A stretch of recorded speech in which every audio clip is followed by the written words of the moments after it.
Sup you beautiful people. Hope you've had a fantastic day. Welcome to part 1 of What If Deku Had Returned by Death. Be careful what you wish for. If only someone told Izuku this sooner. Maybe he could have been lucky enough to be born quirkless. Yet he knows, through each painful death, that things could have been worse. So much worse.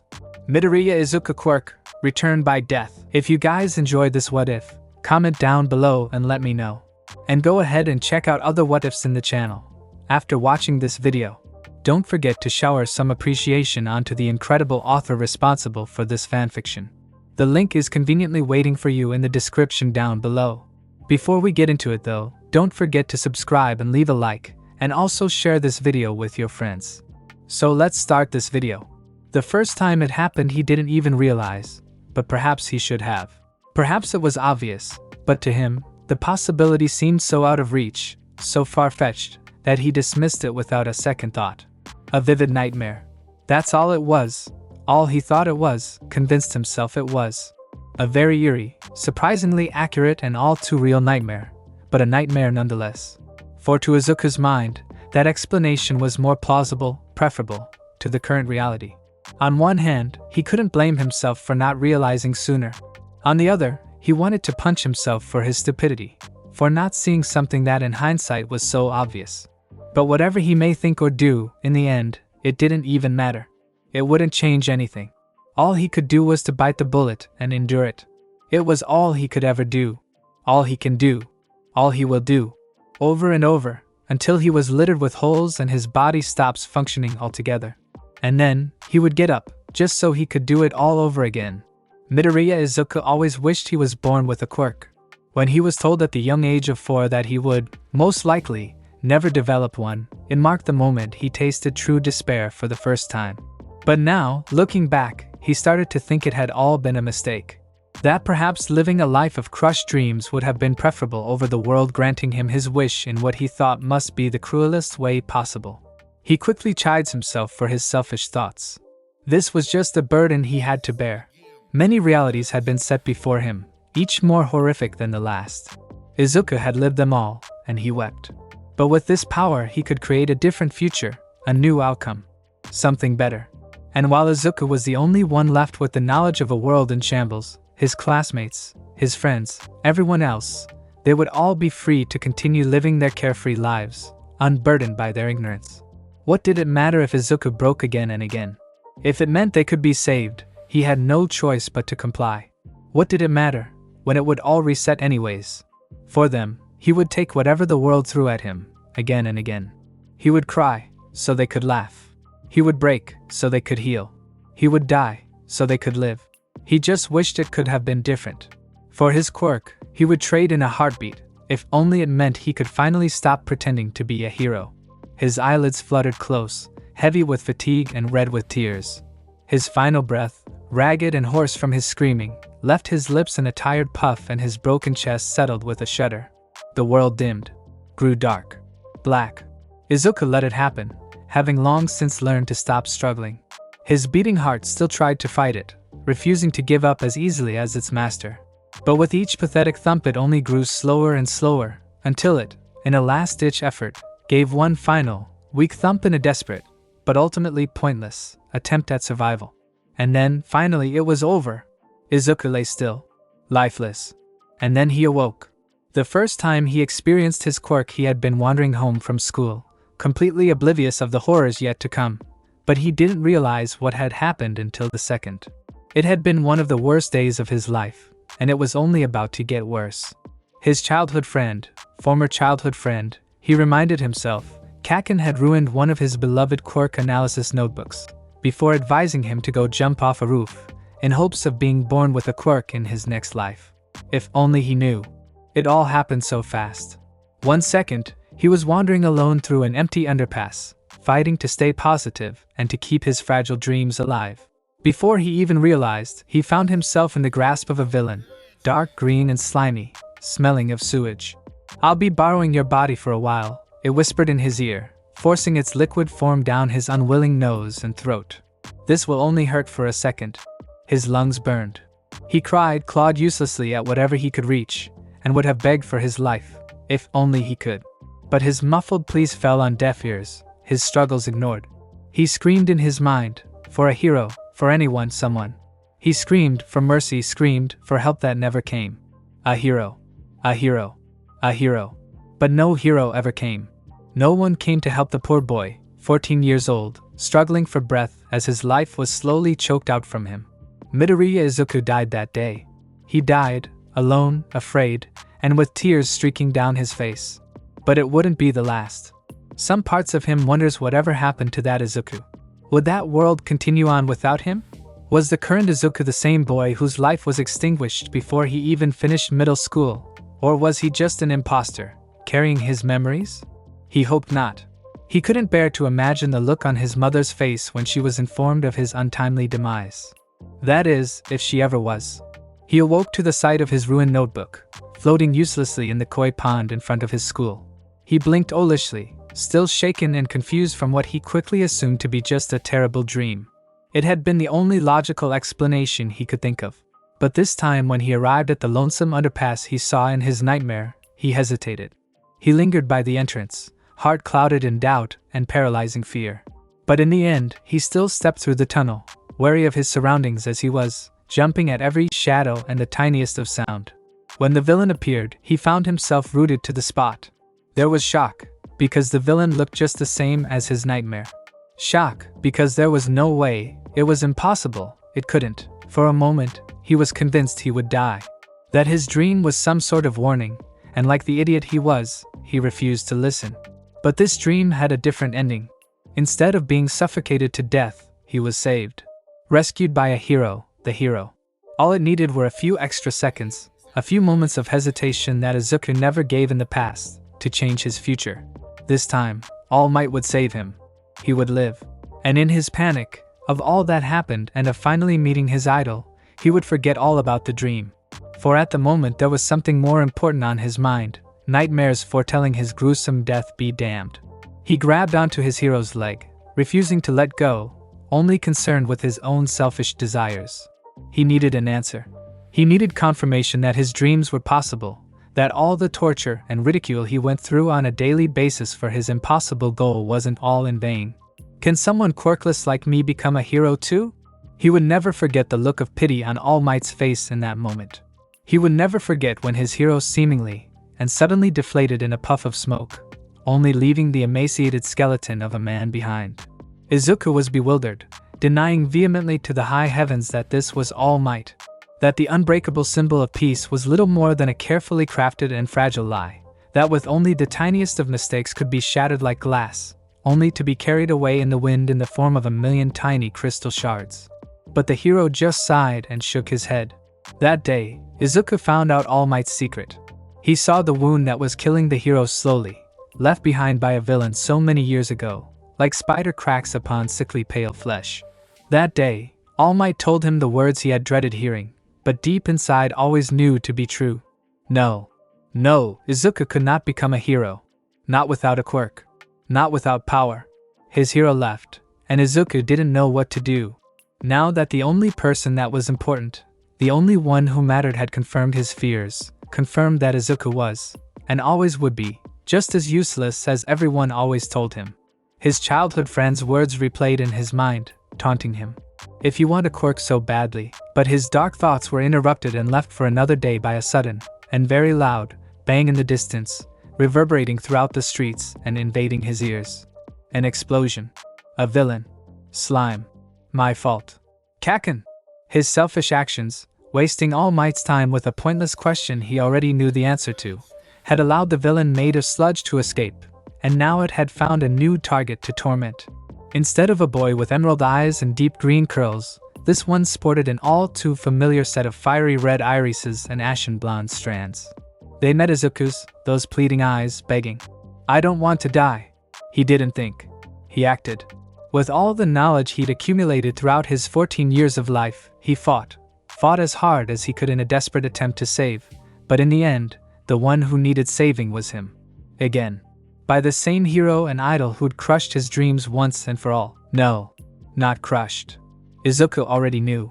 All Might just made him see the truth he refused to see. Again, he had to be saved by someone else. because he was too powerless to help anyone, least of all himself. But he didn't regret it. Seeing his childhood friend, his bully, look at him with such pleading eyes, it hadn't been a choice. Izuku moved before he could even process what was happening. Even afterwards, as he was scolded by other heroes for his reckless actions, he did not regret it. And when Kaken later approached him only to growl in his face, telling him he refused to be thankful, to thank him, Izuku just smiled.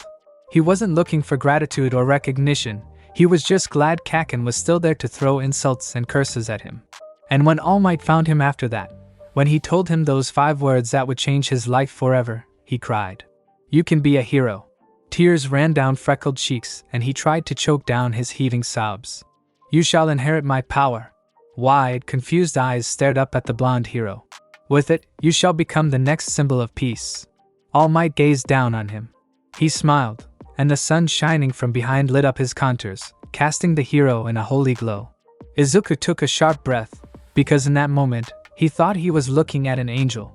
The second time he noticed, and the realization hit him like a head-on collision on a busy highway.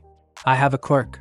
Not the one given to him by All Might, passed on to him after 10 months of grueling training that transformed his scrawny and soft body into hard muscle. This one, he was born with. This one, he had from the very start. And he thought, I lied to All Might. Of course, it hadn't been intentional. And realistically he knew that All Might didn't choose him for his lack of quirk, but for his spirit, the spirit of a hero. But that didn't stop the guilt, telling him he'd done something wrong, eating him inside out. But next to the guilt and shame, was excitement. Happiness. Because, I have a quirk. They had all been wrong, Mom, Kaken, his classmates, the doctor. Frankly, I'm not sure what is wrong, the doctor sighed. My first guess was that your son is one of the unlucky few born quirkless. But none of the tests we've performed indicates that that is the case. By all means, he should have a quirk by now. It's possible your son's quirk is just too weak to be noticeable, but for now, we just have to assume he's quirkless. I would recommend a quirk therapist in the possible scenario that Midoriya-chan does have a quirk, but haven't figured out how to activate it. It's rare, but possible with quirks requiring very specific conditions to be activated. The therapist didn't help. Nothing they made him do had any noticeable effect, and by the end of it, they decided to just write him off as quirkless. But now, of course, nothing had worked. Despite all the odd little exercises they had him do, there was one thing they could never ask of him. A trigger so specific, there was no way Izuku could have ever discovered it on his own. Death. The third emotion, after his initial guilt and excitement, was dawning terror. I have to save that girl. The second time Izuku died, it was during the UA entrance exam when he fell to his death after failing to save a kind girl from getting crushed by a giant robot. She helped him beforehand, when he was about to embarrassingly fall flat on his face strolling up the road to UA, preparing to enter the famous Hero Academy for the first time. With her quirk, she floated him gently to safety, and he had let her die. The robots were part of the practical exam. Most of them were small, manageable, worth only a few points each, ranging from the 1-pointers to the more dangerous 3-pointers. The goal was to either destroy or disable them, but there was one last catch. The 0-pointer. A robot too dangerous to take on, and better avoided. An obstacle, rather than an enemy. Izuku really hadn't been sure what to expect when the hero and UA teacher present Mike explained it to them, but it wasn't this. This wasn't an obstacle, it was a monster. He still charged at the terrifying behemoth head-on, after unfreezing his legs left paralyzed by fear and forcing them to move. Seeing what it did to that girl, he couldn't just stand back. In fact, the terrible sight only spurred him on because he couldn't let any of the other participants meet the same fate. Without a second thought, he used the power bestowed on him by All Might to blow a hole straight through its head, ripping through metal and wire alike like paper. His arm broke. His legs, infused with the same destructive power, had broken as well, after he used them to reach the head of the colossal robot to begin with. It was through an incredible jump that he aimed for the terrifying and merciless robotic visage, which would prove to be his downfall. Quite literally in this case. He fell, and belatedly realized that he didn't know what to do. He never planned this far. In fact, he hadn't planned at all. It was just like back with Kaken and the sludge incident. He moved before he could even think. with a wet, sickening splat and crack of broken bones and soft flesh exploding in a rain of nauseating red that left his shattered body even more mangled than it already was. He hit the ground. He was dead before the pain even registered. And then he was back, which left him running around the exam grounds in a frantic search for the girl. This time he had to reach her in time. He had to. In his panic, he completely forgot why he even came here in the first place. The other robots were forgotten, unimportant in the scheme of things. Right now, he wasn't thinking about racking up enough points for UA to accept him. The only thing on his mind was the girl, because he knew his quirk had brought him back for a reason, and that reason was to save a life. He found her, in the same spot as before, but this time she was still alive. There was still time. This time, he would save her. Much like in the first timeline, he jumped. Perhaps he should have thought of a different approach, considering how last time ended, but nothing else popped into his mind at that moment. His priority was to make sure the girl was safe. What happened after wasn't important. He punched. The hulking beast fell, and he along with it. He only had a fraction of a second to relax, knowing that the girl would live to see another day, before panic took hold of him once more.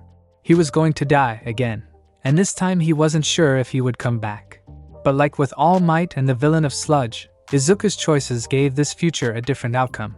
With a sharp slap, he came to a sudden stop, but it wasn't because of the hard, unforgiving concrete ground.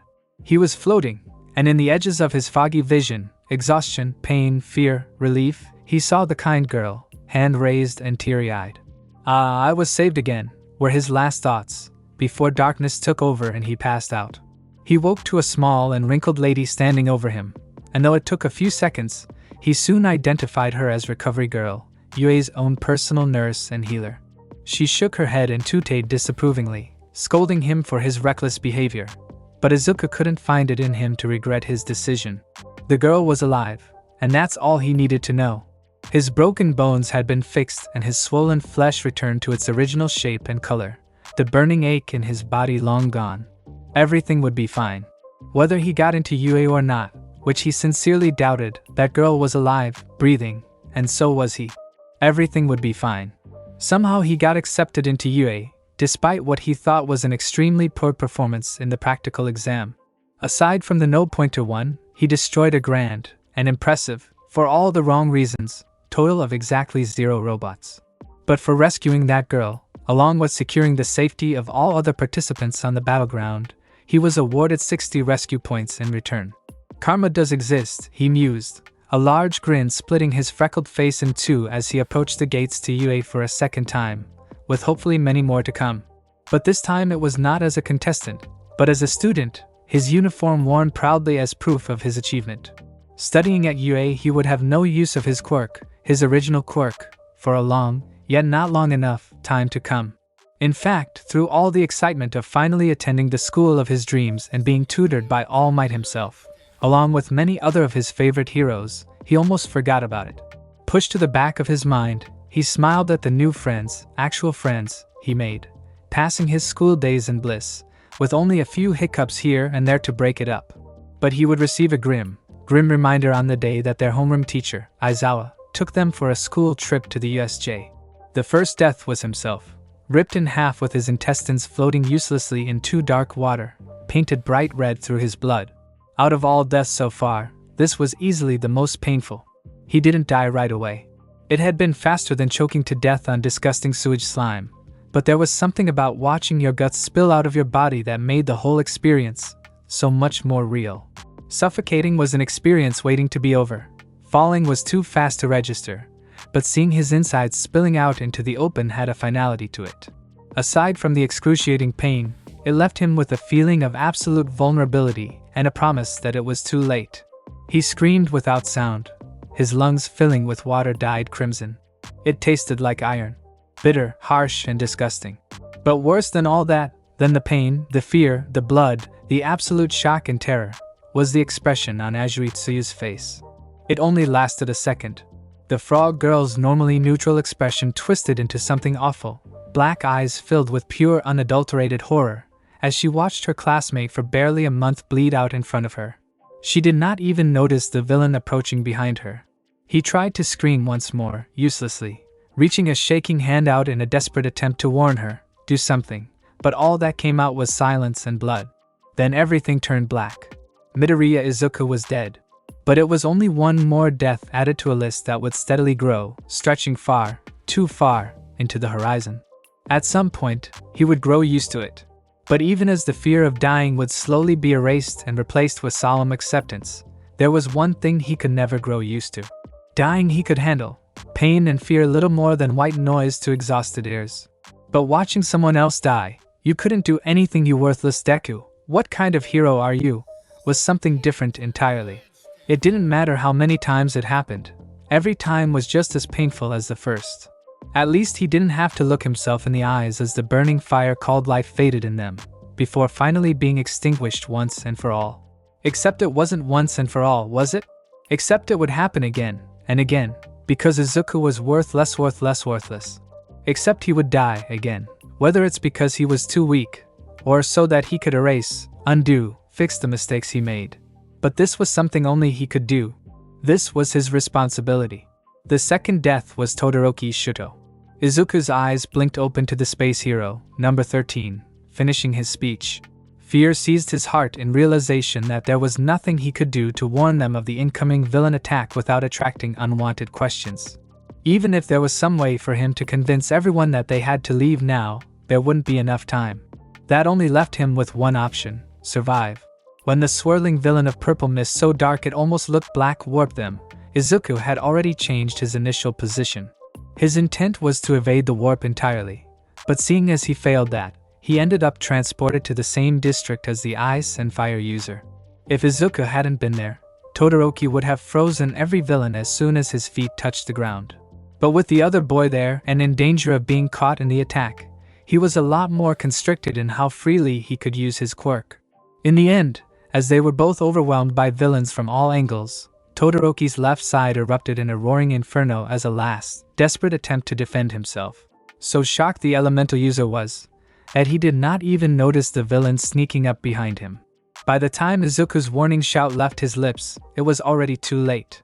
Todoroki's heterochromatic eyes were open wide with shock, staring without words at the sharpened pole that entered through his back, pierced his heart, and thrust through his chest.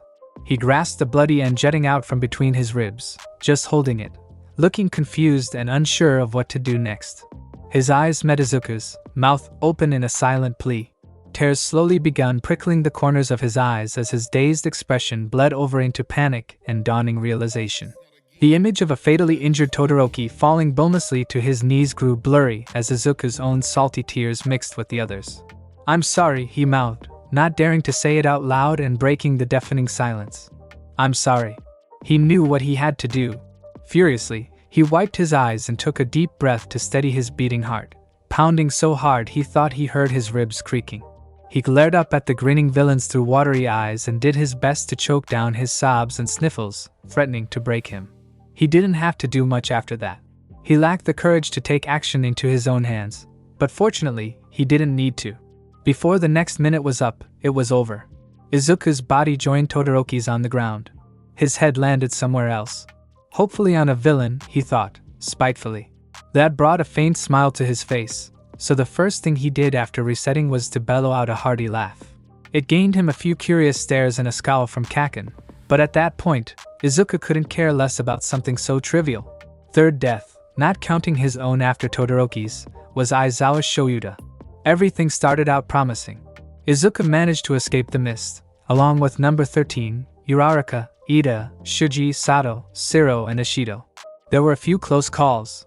When 13 had his own quirk turned against him, Izuku reluctantly considered resetting. But despite the teacher's disintegrated back, he stayed conscious and assured his students he would be fine. And once All Might showed up, a furious grimace twisting his face into something terrifying and so unlike his usual jovial smile, Izuku thought that finally, everything would be okay. But then All Might dropped off the still body of their homeroom teacher by his feet. "Take care of him," All Might smiled, strained, before he shot off towards Shigaraki and the Numu. Despite the hero's effort to keep the atmosphere positive, the sinking feeling in Izuku's gut told him it was already too late. There's so much blood. He checked the pulse just to make sure. his mouth pressed into a thin, straight line as he wrestled to calm his roiling stomach at the sensation of still warm blood staining his trembling fingertips a deep red. None. With a heavy and shaking sigh as he forced his emotions down, he rose from his kneeling position beside Aizawa's cooling body. With a quirk-infused dash, he landed in the path of a heavy blow aimed for All Might. There was shouting, but it was drowned out by the sound of his ribcage crushing and the rush of blood thumping in his ears. Crack, snap, splash. The Numa's fist ripped straight through his torso and completely obliterated his spine as it exited through his back. The pain was unbearable, but through his agony, he took some amusement at the expression of disbelief that seized the hand-covered villain's face. The fourth death was All Might, the symbol of peace, the number one hero, hope. Watching him die tore a hole through Izuku's chest that no number or resets could ever hope to undo. It wasn't just the fact that All Might was his idol, his own personal hero, but this was All Might. If someone as great as him could be defeated, what did this mean for the rest of the world?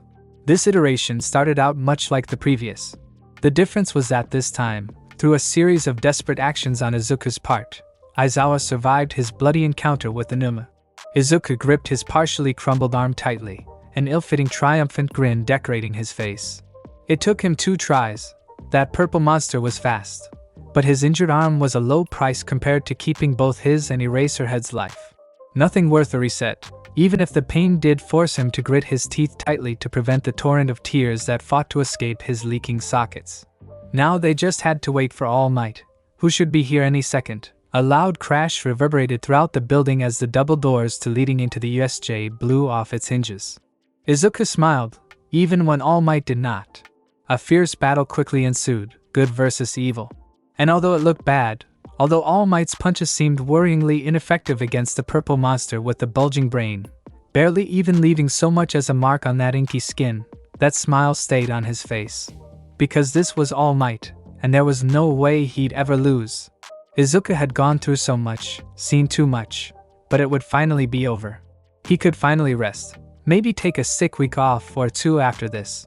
Because it was, finally, over. Izuku's sunshine smile died and turned to night when the Numa tore All Might's stomach open. It wasn't unlike his own first death at the USJ. He wondered if the pain All Might felt was just as terrible. Shigaraki laughed, loud and grating. The nauseating sound of nails on skin, fervently scratching and leaving tiny streams of blood behind, and the mad cackling was the only noise that dared to break the smothering silence. He's dead. Dead, dead, dead, dead, dead. The fake symbol of peace is dead. Izuku barely even registered his own movements. He felt limp, muscles numb. He couldn't feel his body, but the figure of a gloating and raving Shigaraki was growing larger. A hand that did not belong to him grabbed onto a sickly pale one. Without prompting, his body brought the other's hand close to his face. At this distance, he noticed small spider-like cracks littering the ashen skin. But even in the state he found himself in, living in static, he could not bring himself to complete the motion. The hand rested, trembling, in front of jade-green eyes. A few unbearable seconds passed in anticipation, before thin fingers wrapped around wet, freckled cheeks, enclosing them, squeezing tight, tighter, tighter, life turning to ash. Distantly, someone screamed. The 5th death was Mineta Minoru. Ajiri was close to join him. She just barely escaped with her life, but with the injuries she sustained, she would never be able to become a hero. Before the frog girl dragged her broken body to safety and delivered the grim news, everything seemed to fall into place. Izuku escaped the black smoke. Aizawa was still alive, Izuku's arm broken but not crumbled, and All Might was still breathing, the Numa defeated. Backup finally arrived, and the villains were apprehended. Their warped gate, Kurojiri, and their leader Shigaraki escaped, but everyone was alive. It was perfect. Mineta-chan, he didn't. Ajiri pressed her thin lips into a straight line. I'm the only one who made it out. Crack. Izuku swore the sound of his hopes being dashed and stomped on was loud enough for the whole world to hear, but no one except for him reacted to the sound of glass violently shattering. He cringed visibly, the noise like crystal shards cutting into his eardrums which left his ears bleeding and head dizzy. There was only one option. However, unlike previous repeats, Izuku couldn't rely on someone else to finish the job for him. Every intruder had already been apprehended and arrested. This reset would have to be carried out by his own 2 hands. It would be easier if they could just stop shaking. He almost jumped out of his skin when he felt a heavy hand fall on his shoulder, and couldn't stop the indignant yelp that escaped. Izuku lifted his head to meet an intense gaze, deep blue eyes trained on him. Ida. The bespectacled boy may have caught him off guard, but his hand was warm, comforting. As the class representative, he needed to be strong. It was so typical of the tall teen, to try to cheer up his friends even when he himself was hurting so. Uraraka tried the same, hugging Azui close and repeated lines of comfort and consoling words in her ear softly. "There's nothing you could have done," she attempted. The other girl didn't look like she believed her. But whether Uraraka was right or not, there was something Izuku could do. Reluctantly, he removed Ida's hand from his sagging shoulders. His skin felt cold and clammy, and he was still trembling. He hoped no one noticed, but then again, soon enough it wouldn't even matter anyways. "Midoriya-kun?" Ida asked, voice laced with concern. Izuku just gave him a sad smile in return, his usual bright eyes now dull and lifeless. He was just so tired. "Sorry. I'll do better next time." And with that, he infused his hands with the power of one for all, before snapping his neck and fell bonelessly to the ground. Crunch. Izuku was shaking, breathing harsh, ragged breaths as he choked on thin air, doing his best to calm his racing mind. How the hell can I stay calm in a situation like this? His hands flew up to grapple the sides of his head, pulling at the strands to ground himself in the pain, whilst his body curled in on itself as much as it could while still standing. He didn't do better next time. The lie he told Ida tasting like ash in his mouth. The sixth death had been Azui. He followed her and Mineta to the flood zone and just barely avoided the villain with shark-like teeth that once ripped his stomach open. But then, after they escaped and he thought they'd be safe, the villain covered in hands interrupted their moment of reprieve to ruin it all with just one single action. He watched in horror as Shigaraki's fingers curled around Azui's face and crumbled the girl's flesh like burning paper. Was that how it looked on me too? This was now his 8th repeat, and he was determined to make it his last. "That's what you said the first 7 deaths too. Deku-kun? Are you alright?" The thumping in Izuku's ears were so loud it almost drowned out the sound of Uraraka's worrying voice. He took a few deep breaths. 1, 2, 3, 4, 5. 1, 2, 3, 4, 5, he counted, before uncurling. He gave her a shaky smile, the biggest he could muster. He didn't want to put his friends through any more pain than necessary. "I'm fine," he lied. Uraraka didn't look convinced, and he could see Ida eyeing him with concern as well. But any further questions they might have had were forgotten when a dark, misty portal swirled into existence in the middle of the USJ Plaza. "Here we go. Everyone, get back! These are villains!" He cried. He cried, and cried and cried. It's finally over. Everyone was alive, more or less. No fatal injuries. Izuku worried about All Might and Aizawa, who received the worst of it, and wondered if he needed another redo, but Recovery Girl assured him they would survive. The villains were arrested. Kurojairi and Shigaraki got away, again, but that was a problem left for another day. Perhaps the smart choice would have been to go through the loop again until every loose end was tied in a perfect knot, but Izuku didn't want to reset again. He didn't want to go through it all again. I didn't want to. Perhaps it was selfish, but he just couldn't. Not unless it was absolutely necessary. But it's fine now. Everything's fine. Everything will be alright. Will he? He shook his head. It's fine. All those deaths that happened, that was in another reality, not this one. Sure, everyone was left shaken from the attack, but it's fine. No one died. It could have been worse.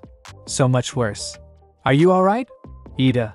Of course he was concerned. Izuku was still crying. I'm fine, he sobbed.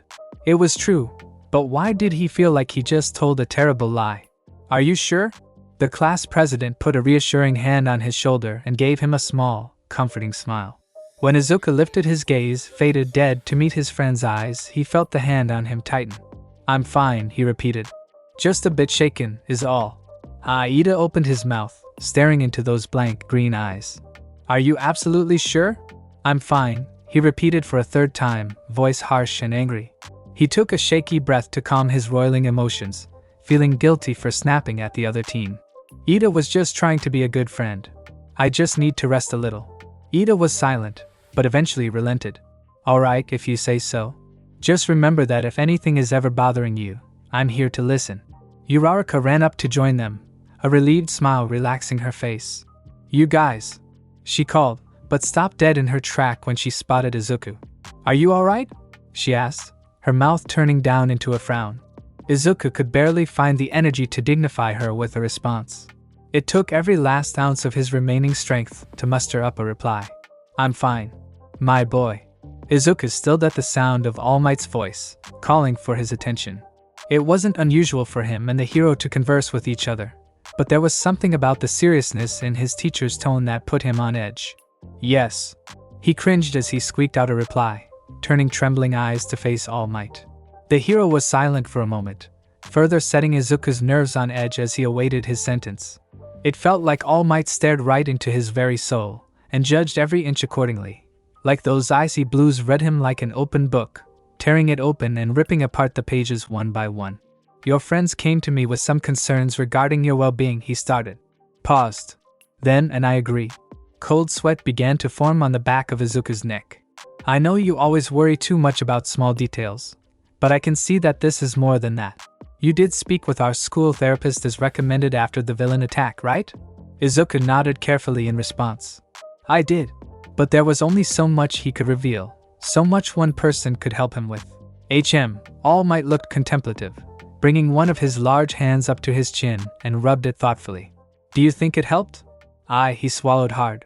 "Please don't worry about me. There's just a lot going on in my life recently, and I need some time to process it. I'll be okay." Well, it wasn't a complete lie. All Might stalked close to him, before he patted his back in a comforting gesture, being mindful of his strength as to not send his student reeling. Then, he flashed him a thumbs up and a smile, the light reflecting of his pearly whites in a way that hurt to look at. It made Izuku's eyes water in pain, but he refused to look away. "Of course. You are strong, my boy. Don't ever think otherwise," All Might boasted. The anxious boy cracked a smile at that. Even if he didn't believe in his mentor's words, it was nice to know All Might had faith in him. "Thanks." Izuku's heart felt a little lighter for the rest of the day. Taking time to spend with people Izuku saw die during the USJ was a therapeutic experience. It reminded him that they were still there, still alive. It didn't have to be a lot, just a good morning Todoroki. "Can I ask a question, sensei? Or you don't look nervous at all for the sports festival Azui. How can you always stay so calm?" Hearing them reply put his mind at ease, and when night came, he replayed the memories over and over in his head until he passed out from sheer exhaustion, too tired for the nightmares to reach him. The upcoming UE Sports Festival also helped. He could spend all his focus on training, leaving no thoughts left for what occurred at the USJ. And while he was of course nervous to compete on national television, it was a welcome feeling to burning despair and hopeless misery. He could finally relax, and day by day, the bloody memories of a past that never happened gradually began to fade. It would always stay there, in the back of his mind and in his dreams. But now he could face his teachers and classmates without their dead-eyed corpses staring back. The sports festival came and went, and even if Izuku didn't win like All Might, and himself, had hoped, it was fine. Even if his right hand was left permanently crooked and scarred after his, quite literally, heated match with Todoroki, it was fine. No one died. No villains attacked. There was no need for a reset, and Izuku could help someone without having to die in the process for once. It was just too bad Ida had to leave before the winter ceremony was over. Watching Kaken writhe in his restraints on the first place pedestal had been kinda funny. Since when did he stop being so scary? Hero names. Izuku wanted to laugh. When he presented his own, it was with a smile, bitter under its bright facade. "Are you sure? You might be called that for the rest of your life, you know." Kirishima's concern was appreciated, but ultimately wasted. Better save that energy for someone else. "Yes, I'm sure. This is my hero name. Deku. Useless." How fitting. The first time, he was too slow. When he finally found Ida in that dark and miserable alleyway, it was to the sight of his body lying prone in a puddle of cooling blood. There was someone else there too, just as still and lifeless as his friend, but Izuku didn't stay long enough to identify them before he reset. Dying was becoming easier, and Izuku was not sure if that thought comforted him or not. In the end, it did not matter what he thought of it. He would end up restarting either way. So, he chose to ignore it instead. He just did what needed to be done. He was quite proud of his second entrance. It had been a blaze of speed and strength, with his fist landing square into Ida's would-be killer's face faster than anyone could shout Deku. As his knuckles made contact, there was an audible crunch that Izuku found much more satisfying than any proper hero should. He chose to ignore that too.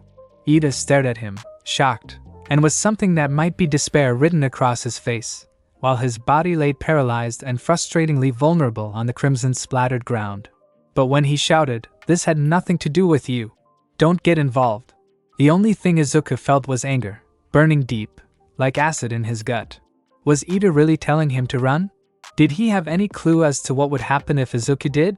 Do you really want to die that badly? His words were harsh, he knew. Of course Ida didn't know. Couldn't know. It must be easy for him to imagine that justice, which is no doubt what his friend keeps telling himself is the true reason he found himself in this alley, chasing after the man who mutilated his brother, would always prevail. But Izuku knew better. Izuku knew that sometimes, evil did win. But people would continue to convince themselves otherwise, so that they could fall asleep at night, knowing that nothing could, would, or ever will harm them of the people they cared about. Everything would be fine. Things always worked themselves out in the end. What a joke. But Ida didn't have to know just what a big lie it all was. He already got a taste of it when his older brother was rushed to the hospital, and it was announced that he may never walk again. No. People needed to believe that everything would be fine. They needed to believe that a hero always show up to save the day. It's the dream All Might fights to protect every day, what Izuku fights to protect, what all heroes should fight to protect. Because the truth was enough to drive you insane. If you want me to leave that badly, then make me. Ida didn't make a move, and Izuku couldn't care less whether that was because of Stain's quirk or not.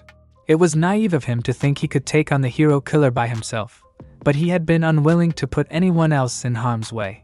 He figured it would be fine. If he lost, Stain would just kill him and he was free to try again. But he didn't.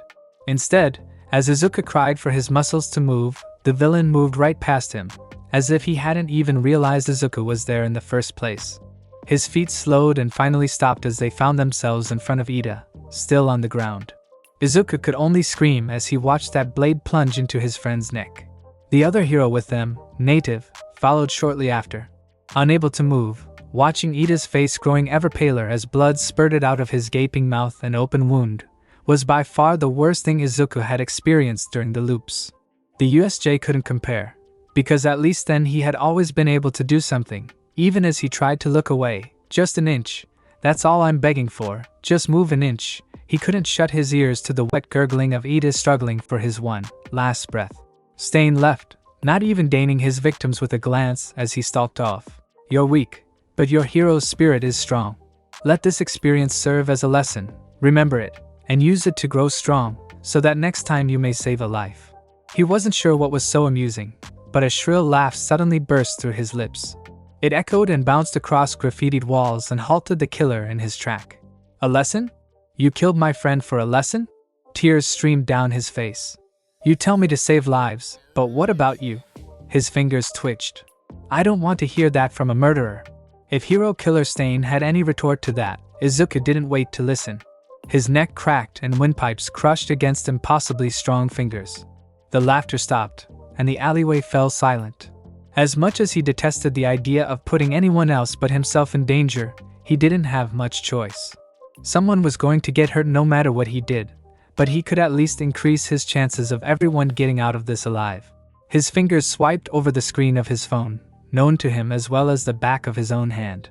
It came from days since past, when every free period at school would be spent browsing the latest hero news and forums while he waited for the day to be over. The message was simple, only containing his location, along with his hope.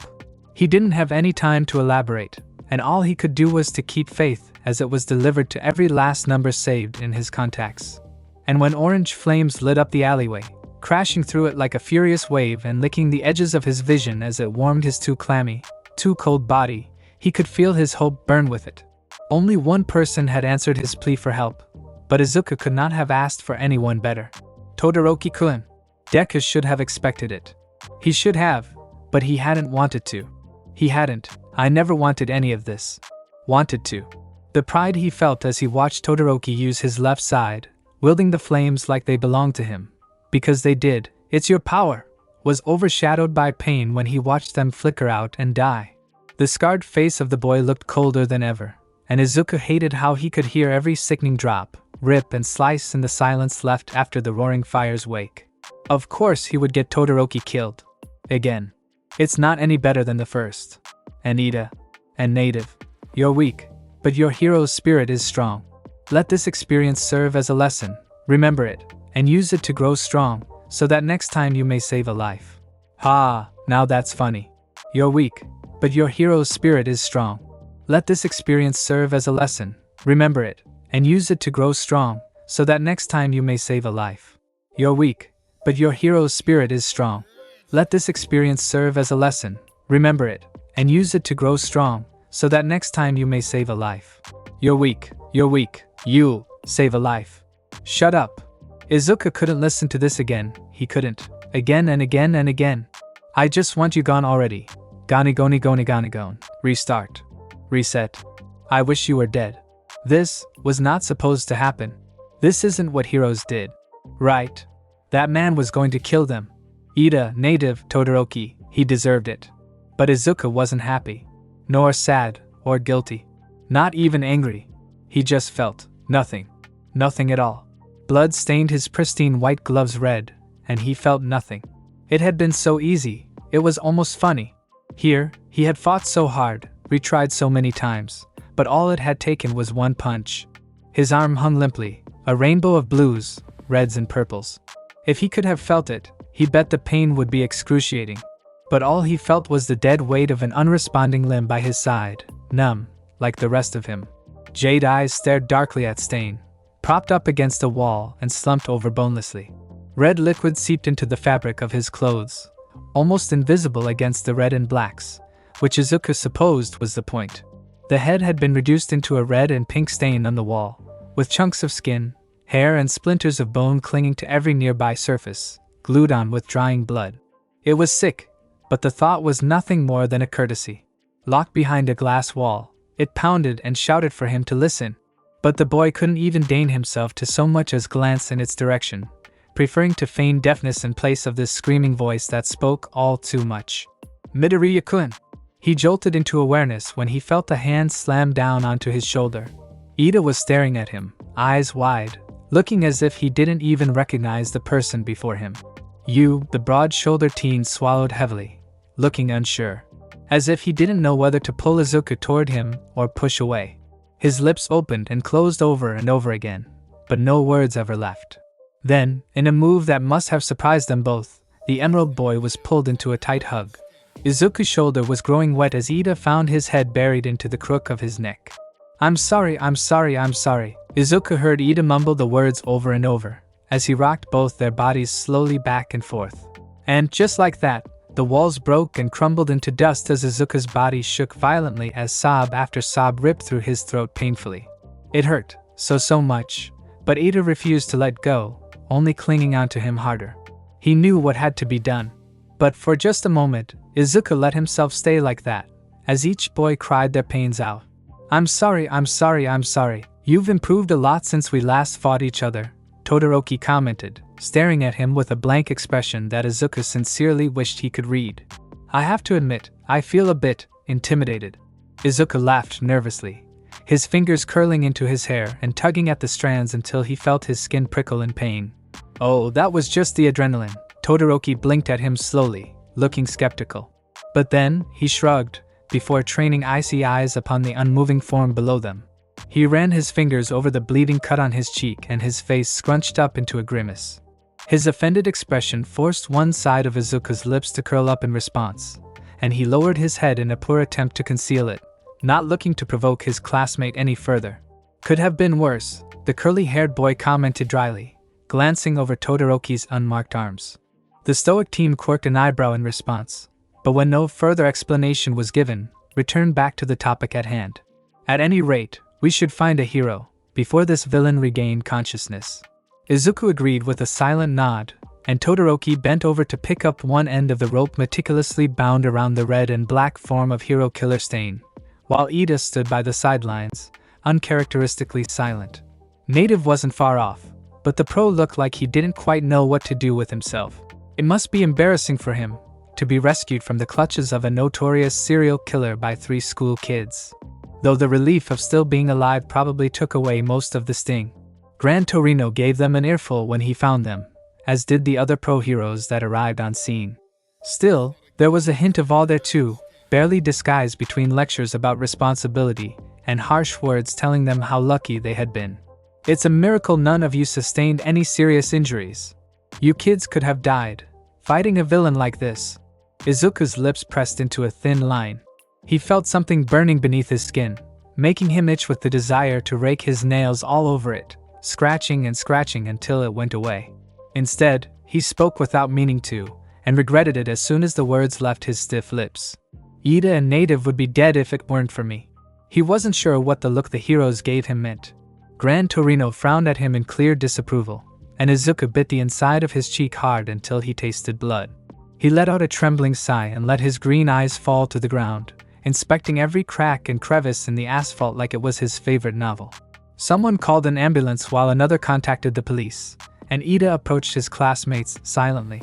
Then, he bowed deeply in typical Ida fashion, before rambling out some apology that Izuku barely had the energy to listen to. You were both put in terrible danger because of me. I am truly sorry. Sorry. I'm sorry. Izuku let out a loud gasp, curling in on himself as he felt a throbbing pain in his chest and a feeling of drowning so great he didn't even notice the fingers scratching at his throat in frantic and desperate gestures. And even though he continuously gulped down air like one would water, it was like vacuum in his lungs and he couldn't breathe. He felt like he was dying. Midoriya! There was a second of confusion, where all he could hear were screams and shouts, along with a feeling of weightlessness. Another second and he realized that, no, someone was carrying him, their sharp claws digging painfully into his back as they took off with him into the sky, wings flapping loudly as they carried him off to God knows where. Izuku didn't know who or what had taken him, but one look at the faces staring back up at him from the ground, twisted up in surprise, shock and horror, told him enough. No, he thought. Stain had finally been defeated, after so many tries, after so many deaths. Izuku couldn't, he wouldn't, I refused to go through that again. Anger bubbled up inside of him once more, so hot that he feared it might boil him alive if he let it continue. He screamed so loud he thought he could taste copper in his mouth, loud enough to shatter his eardrums. It wasn't a scream out of terror or fear, but one of frustration, anger, rage. He'd never felt a feeling so intense. It was almost frightening.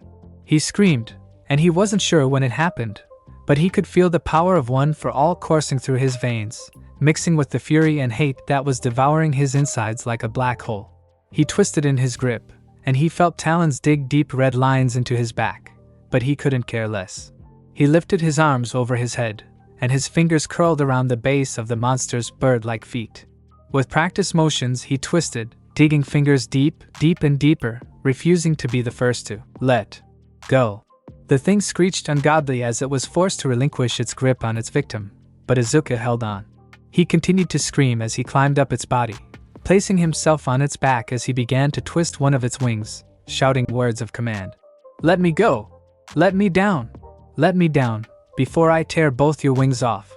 He wrenched his curled fist for emphasis, and whether the thing actually understood him or not, it began to lower itself ungracefully to the ground as it continued to shriek and writhe, struggling uselessly to throw Izuku off of its back. It wasn't until it crashed stomach first into the asphalt that he deigned to relinquish his grip on the creature. He took a few tentative steps back as he fought against the anger still raging hot inside of him, breathing hard as he tried to calm down. One for all still surged through his limbs, with want, but Izuku knew he couldn't. Don't do it, you know you can't. He closed his eyes for just a moment, and when he opened them again, red and black flashed across his eyes. A familiar vision of chipped metal made him jump back, but Stain made no move for him. The sight of the lifeless Numa distressed him, for he wasn't sure if he felt relieved or not. But intact with the bloodied sword that slid out of the monster's skull, was the pressure lifting off his mind, and he felt. Stain was breathing just as heavily as Izuku himself, awash with anger and frustration, too immense to stay trapped within their flesh as it clawed itself screaming through their throats. The boy bit his tongue as his mouth clamped shut, making a vain attempt to beat his emotions into submission, and it took him a few seconds to realize that the villain was speaking. All of this is for the sake of a just world. I will continue to purge this world of these fraudulent heroes until they finally realize the true meaning of the word. And if they don't, this sham of a hero industry shall die with them. What the hell are you even talking about? Izuku thought bitterly. In what world is murdering my friends justice? Stain shifted by his side, neck snapping backwards and eyes glowing red with righteous fury.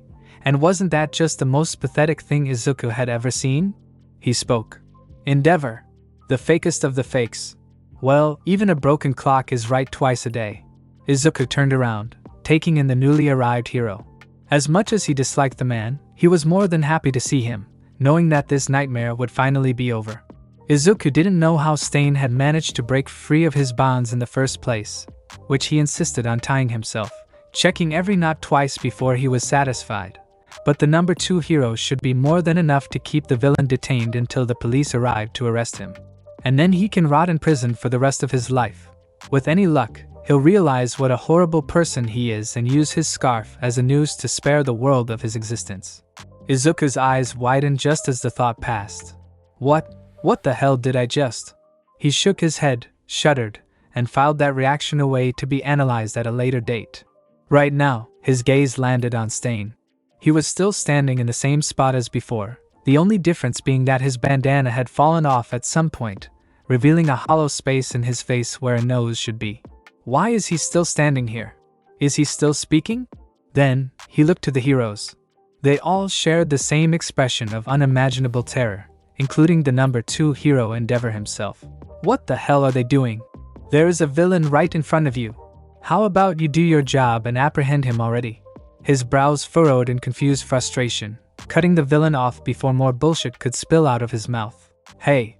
As the one-word syllable left his mouth, it was as if some spell had been broken, but Izuku wasn't sure what it was.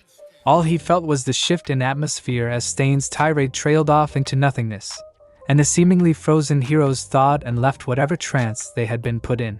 They all blinked in unison rather comically, looking all so very confused that it was hard not to giggle at the absurdness of it. Shouldn't you arrest this guy or something? I mean, it is kinda your job. So maybe stop standing around there being completely useless and do something? And with that, whatever remnants of magic Stain held over the crowd of heroes dissolved like smoke and carried off into the wind to places unknown. Faces of terror morphed into shame and embarrassment. Maybe Izuku should feel guilty for speaking so out of turn, but honestly, right now, he couldn't give less of a shit, even if he tried. He just wanted to go home already. Go home, so that he can scream until he can't anymore. And when his throat seizes up and his vocal cords are torn to bloody shreds, the only sound that will echo in his ears is his own shrill voice, like a fire alarm installed right behind his eardrums, ringing and ringing until it eventually falls silent, drowned and muffled by the blood filling his ear canals, his nose being assaulted by the smell of iron as it runs down his jaw, rivulets of red warming his face and dripping off of his chin like a broken tap. And then, he can't hear anything. There will be no sound, and no feeling. There will be nothing. Just silence. Thank you so much for joining me on this incredible journey today. I hope you enjoyed exploring the fascinating what-if scenario of Deku. The possibilities were truly mind-blowing. If you found this video entertaining and thought-provoking, don't forget to give it a thumbs up, share it with your friends, and subscribe to the channel. Your support means the world to me and inspires me to bring you more captivating content in the future. Stay tuned for more exciting what-if stories and other amazing videos coming your way. Until next time, take care, stay curious, and keep embracing the power of imagination.